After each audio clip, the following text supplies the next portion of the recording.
What is up, everyone? So we are 5 months into this Tommy John recovery. Thought it'd be a good time to go ahead and take a look at what I've done in those last 5 months. So starting at the very beginning with the surgery itself.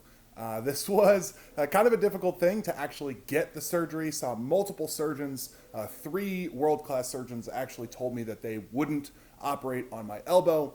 Basically a whole bunch of stuff. So my past surgery history, this was elbow surgery 5, and surgeons are kind of hesitant to go in and keep doing surgeries on the same body part. Also, my MRI just looked completely clean, so that was kind of a tough part with this. But really what made us go ahead with the surgery was there was nothing left to do. So I still had elbow pain. I was presenting like I needed my UCL replaced. And ultimately, I found a doctor who said, hey man, if you want to go, because I mean, what other option did I have, right? The other option is retire because I can't throw without pain and there's no other surgery to do. So he basically said, hey, if you want to go through with it, if you're cool with getting through this whole recovery and maybe potentially it not working, I'll go ahead and do it. So that surgeon was Dr. Brandon Erickson up in New York. So we flew out there, and Dr. Erickson actually had another surgeon come in and help him with the surgery. So I've had so many elbow surgeries at this point that things got pretty dang complicated, and it was outside the knowledge of just one guy. So he brought in a nerve specialist to help him make sure that the nerve stayed safe throughout the entire procedure,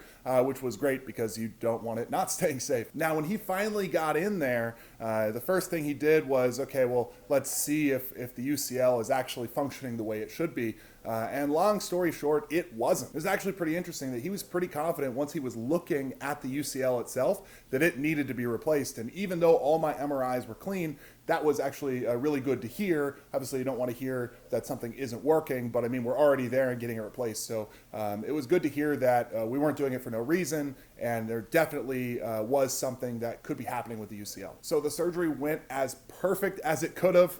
There was a problem. He fixed it. No other problems came up. The nerve stayed safe. Everything went perfect. So now we get into the post-op phase and the recovery phase. So the first 2 weeks, I pretty much did nothing. And I actually mean nothing. So I just slept, relaxed, had a good time. I mean, obviously I had to go to work and whatever, but no training, trying to avoid stress completely during the first 2 weeks. And the reason for that is they just did the stimulus. So they just cut me open and basically did construction inside my body. Like, that is the stimulus that my body wants to recover from. So I've already applied the stimulus. There's no reason to go ahead and have a bunch of stress or to try and do any sort of physical therapy, because that is the stimulus my body's recovering from. And I just have to let it recover. Somewhere around the 10 to 14 day mark, I don't fully remember, but somewhere in there, we got the cast off and then slowly started working out the inflammation, getting back to movement. So at this point, I basically just started doing the arm bike, and that's it. And really light, like I'm talking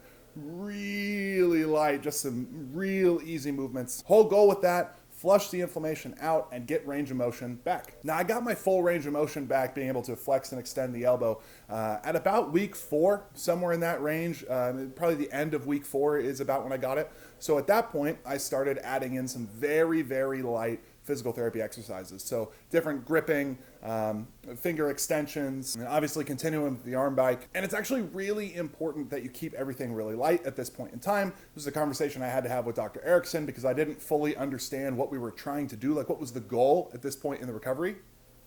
And the goal is like how they attach the UCL to the bones itself is they drill a hole in each of the bones and then attach the UCL within that hole.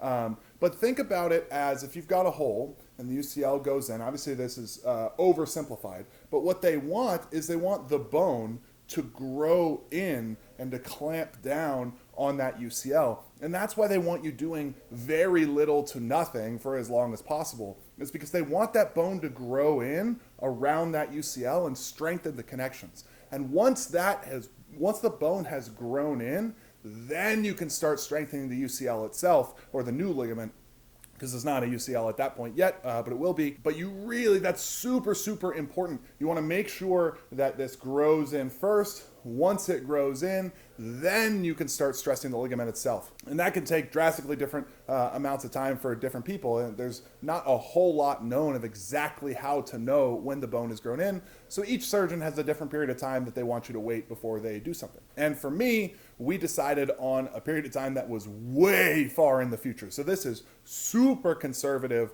I don't think I've heard of anybody who has been more conservative than what we did, but we wanted to wait a full 6 months before taking training stresses to the point where the UCL would start to get loaded. So that means for this first 6 month period, he didn't want me lifting anything heavier than a 45-pound dumbbell. Now, I don't think that there's a 100% exact answer for how much weight you should be lifting in this period of time.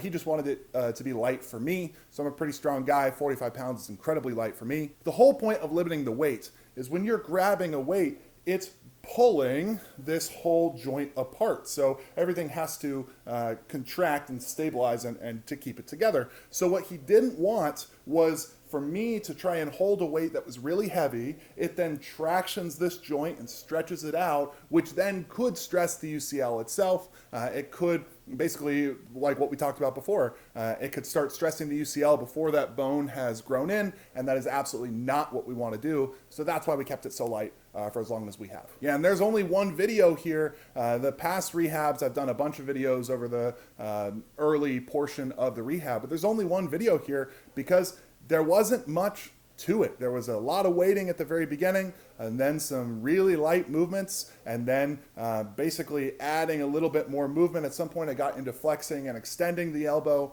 but everything's been incredibly light. There's been very little progression at all, and ultimately I'm just moving the joints and moving the muscles around it, but that's it. We're not trying to build anything yet. We're not trying to stress anything yet, so we're trying to let that bone grow in. Now, so where we're at right now at this point in time, so we just passed the 5 month mark. So I've still got about another month to go with this same schedule. And then once we get to the 6 month mark, I'll start throwing, and also I'll start ramping up lifting. So you can't just day one go out and max out. It's just not how it works, but I'll start the on ramp for lifting at that 6 month mark. And the only other thing to mention here is right at the 5 month mark, I was cleared to start doing some med ball chest passes. So you'll notice here, there's really no side to side stress on the elbow, so we're trying to not load the ligament at all, and it's just a little bit of a faster elbow extension than what I've been doing. So really not high intensity, not trying to push any sort of training adaptations, just getting it moving at a little bit of a faster speed. And that's the update, guys.